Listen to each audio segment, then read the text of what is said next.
Hello students, मैं Salman sir आप सभी स्टूडेंट्स का एक बार फिर से हमारे यूट्यूब चैनल पे स्वागत करता हूँ। तो स्टूडेंट्स, आज मैं जो टॉपिक लेके आया हूँ क्लास 10th का लेसन नंबर 3 अनुवांशिकी जेनेटिक्स।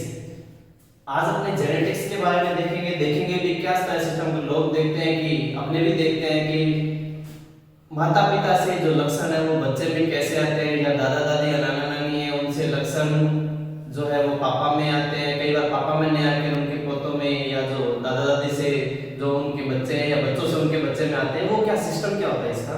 तो ये जो सारा सिस्टम है, ये जो सारी प्रोसेस है, वो इस चैप्टर में अपने देखेंगे जेनेटिक्स में, अनुवांशिकी में। तो सबसे पहले बात करूंगा अनुवांशिकी। अनुवांशिकी जो शब्द है उसका सबसे पहले यूज किया बैटसन ने 1905 में।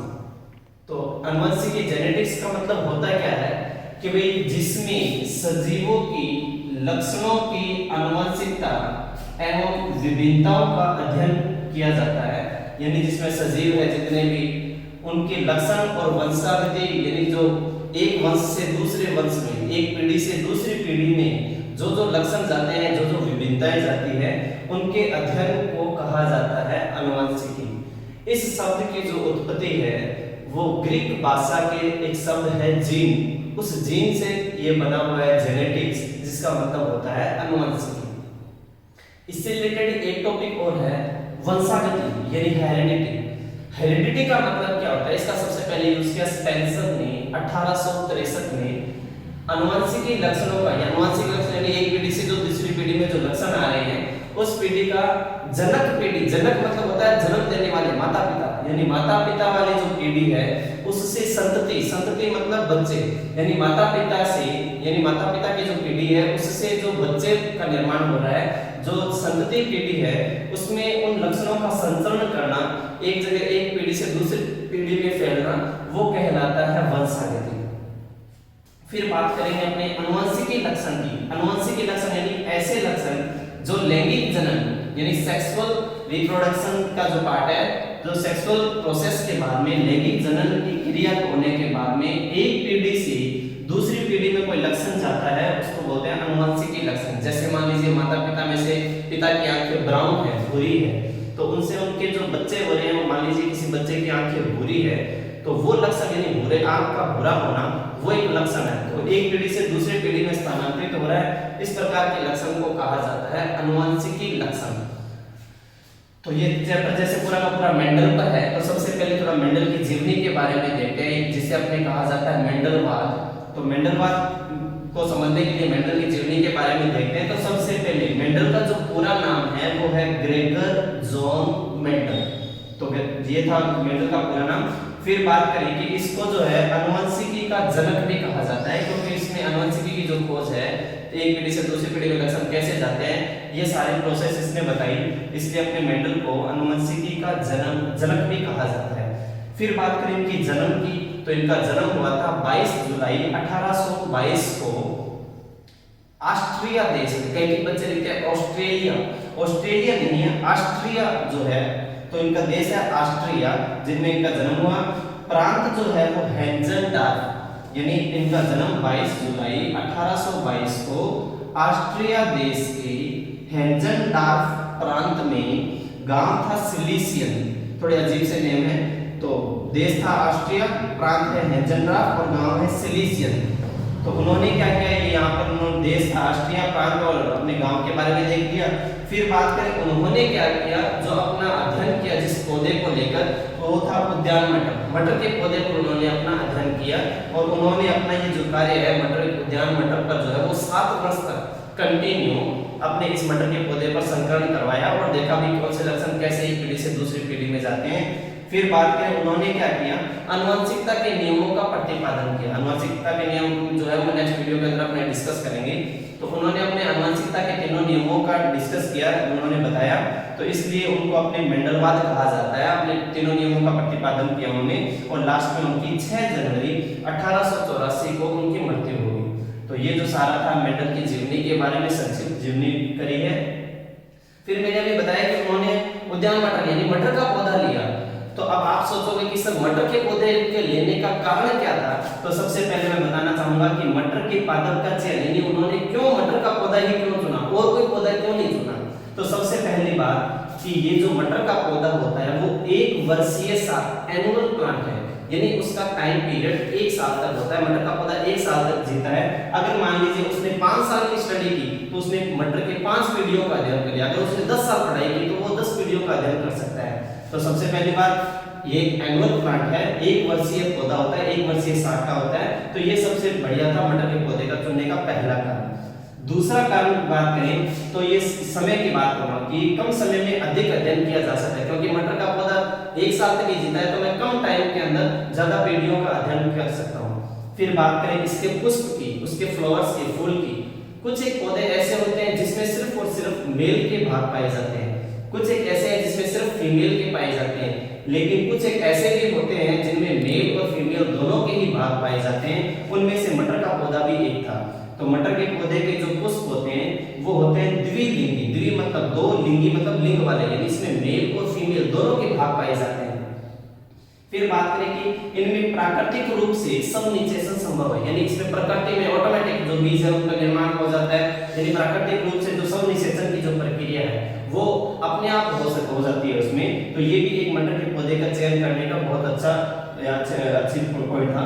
फिर बात करें कि इस मटर के पौधे में विभिन्न विपर्यासी लक्षणों के जोड़े पाए जाते हैं, यानी अगर मैं चाहूं कि फली के आकार का, फली के आकृति की, बीज का आकार, बीज की आकृति, बीज का रंग, पुष्प के शेप, तो ऐसे करके जो बहुत से प्रकार के विपर्यासी मतलब अलग अलग लक्षण पाए जाते हैं, उनके अलग अलग लक्षणों के जोड़े पाए जाते हैं। तो ये भी मटर के पौधे का चुनने का एक कारण था। फिर बात करें परागण की क्रिया, तो परागण मतलब होता है कि मेल और फीमेल का दोनों का जो भाग मिलके और जो बीज बनने की जो प्रक्रिया है उसे परागण बोलते हैं। फिर बात करें कि परागण जो है सब परागण और पर परागण दोनों इसमें पाया जाता है। सब देखो, स्वयं मतलब खुद का, यानी इसमें ये जो मटर का पौधा है वो अपने ही पौधे की मेल और फीमेल मिलकर परागण की प्रक्रिया कर सकते हैं। पर मतलब पराया, यानी ये किसी दूसरे पौधे के साथ में भी मिलकर परागण की प्रक्रिया कर सकता है। यानी मटर का एक पौधा है वो अपने ही पौधे के साथ में मिलकर परागण की प्रक्रिया कर सकता है और दूसरे पौधे के साथ में भी मिलकर कर सकता है। तो मैं परागण की बात करूं तो इसमें सब परागण पर परागण दोनों ही पाया जाता है। तो ये भी मटर के पौधे का चुनने का एक कारण था। फिर बात करें कि ये मटर का पौधा जो है उसकी लंबाई होती है कम, छोटा होता है ये पौधा, तो इसलिए ये स्थान क्या करता है, कम घेरता है, यानी कम जगह पे मैं अधिक पौधे लगा सकता हूँ। तो ये सारे के सारे मटर के पौधे के चुनने के कारण थे। फिर बात करें कि मेंडल की सफलता के कारण, और अच्छा टॉपिक है ये कि मेंडल जो है वो सफल हुआ तो उसके क्या क्या कारण थे। तो पहली बात कि उसने एक समय में एक ही लक्षण की वंशागति का अध्ययन किया, यानी एक टाइम में अगर वो मटर के पौधे की लंबाई की बात कर रहा है तो सिर्फ और सिर्फ वो अध्ययन करेगा, वो मटर के पौधे की लंबाई पर ही जिक्र करेगा, उसको फली का आकार, आकृति उसके कोई मतलब नहीं है, ना बीजों का आकार कैसा बना है कुछ नहीं है। अगर उसने लक्षण लंबाई का लिया तो सिर्फ वो लंबाई पर स्टडी करेगा। अगर उसने बीज का आकार के बारे में अगर संकलन करवाया तो वो सिर्फ और सिर्फ आकार पर ही, आकार है उसके ऊपर ही वो अध्ययन करेगा। तो ये सफलता का पहला कारण। दूसरा, उसने जो अपने संकरण प्रयोगों के आंकड़ों का, यानी उसने जब संकरण करवाया, अब आप लोग सर संकरण क्या होता है वो मैं अपनी नेक्स्ट वीडियो में भी डिटेल से बताने वाला हूं। तो अपने जो उन्होंने संकरण कराया, यानी मेल और फीमेल दोनों को मिलाने के बाद में जो नई उत्पत्ति हुई है, तो उन आंकड़ों का गणितीय विश्लेषण करके परिणाम निकाले, यानी उसने गणित में जैसे अपने ग्राफ बनाते हैं तो उस टाइप से उसने क्रॉस संकरण करवा के और गणितीय विश्लेषण करके अपने परिणाम है उनको समझाया। फिर बात करें नेक्स्ट जो सफलता का कारण था कि पादप का चुनाव है वो बहुत ही सावधानी पूर्वक किया, कि भाई ऐसा नहीं है कि भाई उसकी उम्र जैसे मान लीजिए वो 40 साल 50 साल जी रहा है, तो अगर कोई वो ऐसा पौधा ले लेता जो 60 साल का है तो वो एक साल वो अपनी लाइफ के अंदर एक ही पौधे के अध्ययन नहीं कर पाता। इसलिए उसने पौधे का चुनाव बहुत सावधानी पूर्वक किया और उसने जो मटर का पौधा चुना संकरण के लिए, जो मटर का पौधा चुना वो संकरण के लिए बहुत ही उपयुक्त था। तो ये कुछ एक टॉपिक थे जो सफलता के कारण थे। तो ये अपने सफलता के कारण देखे, मटर के पौधे का चुनाव देखा और मेंडलवाद के बारे में देखा। अब अपने देखते हैं कि मेंडल के नियमों की जो पुनः खोज है, यानी मेंडल के नियमों की पुनः खोज है वो पूरी दुनिया को किसने बताया कि ये मेंडल ने ऐसे करके ये सारे नियम बने हैं। तो 3 साइंटिस्टों ने, Hugo de Vries, Carl Correns व एरिक वॉन सेरमेन, इन तीनों साइंटिस्टों ने इन मेंडल के नियमों का जो है वो पुनः खोज की।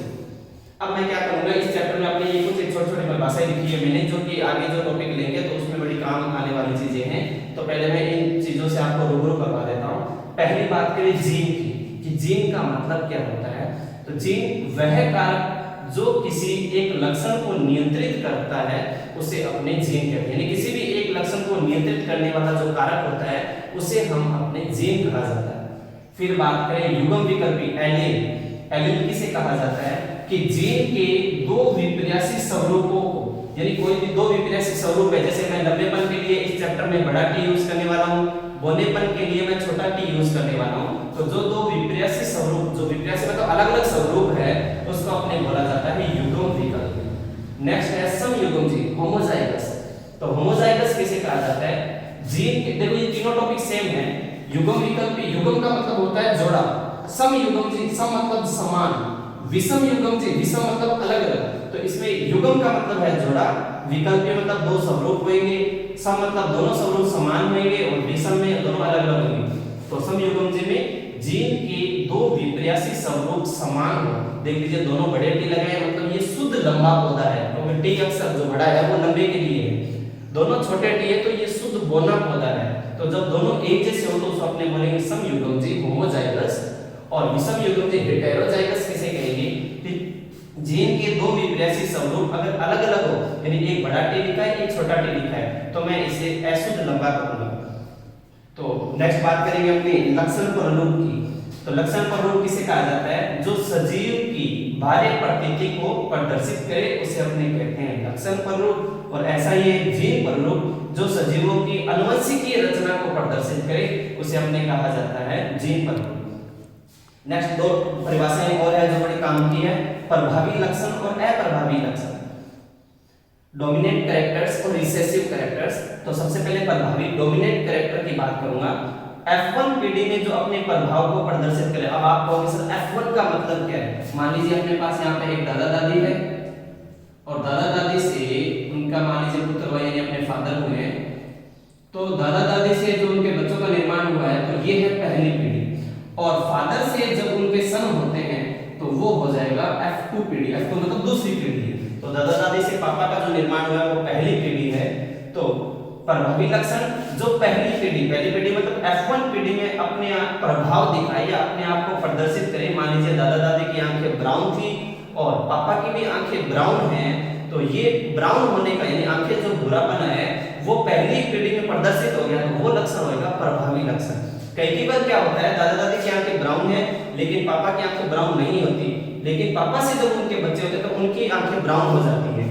तो दादा दादी से जब पापा बने तो उनकी आंखें ब्राउन नहीं है, तो ये लक्षण वो इसमें दिखाई नहीं दिया, इसलिए अपने इसको कहा जाता है अप्रभावी लक्षण। यानी F1 पीढ़ी में अपने आप को प्रदर्शित न करे या अपना प्रभाव न दिखाए उसे कहते हैं अपने अप्रभावी लक्षण।